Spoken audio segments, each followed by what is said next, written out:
केंद्र का बजट आने के बाद जनता और विपक्षी पार्टियों का विरोध होना लाजमी है, लेकिन जब खुद सत्ताधारी पार्टी के नेता ही बजट से नाखुश हो जाए तो बवाल होना तय है। बीजेपी के राज्यसभा सांसद सुब्रमण्यम स्वामी ने पेट्रोल की बढ़ती कीमतों पर अपनी ही सरकार पर तंज कसे और तरीका भी ऐसा कि मोदी सरकार देखती रह गई। सुब्रमण्यम स्वामी की ओर से मंगलवार को एक तस्वीर जारी की गई, जिसमें लिखा गया कि राम के भारत में पेट्रोल 93 रुपए, सीता के नेपाल में 53 रुपए और रावण की लंका में 51 रुपए के दाम पर बिक रहा है।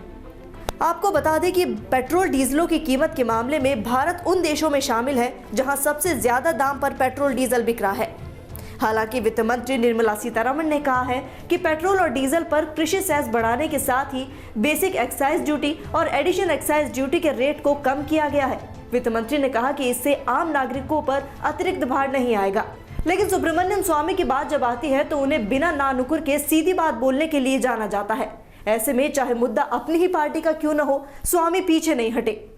सुब्रमण्यम स्वामी ने किसान आंदोलन का हल निकालने का तरीका भी बताया। स्वामी ने कहा कि सरकार को सिर्फ उन राज्यों में कानून लगाना चाहिए जो राज्य केंद्र सरकार को इसके लिए पत्र लिखे, लेकिन सरकार ने अब तक उस पर बात नहीं की।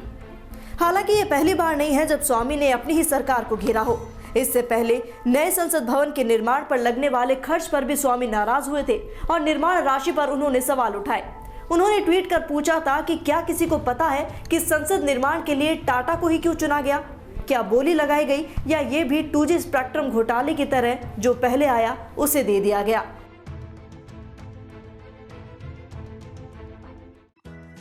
राजस्थान की हर अपडेट के लिए बेल आइकन दबाएं और सब्सक्राइब करें DPK न्यूज।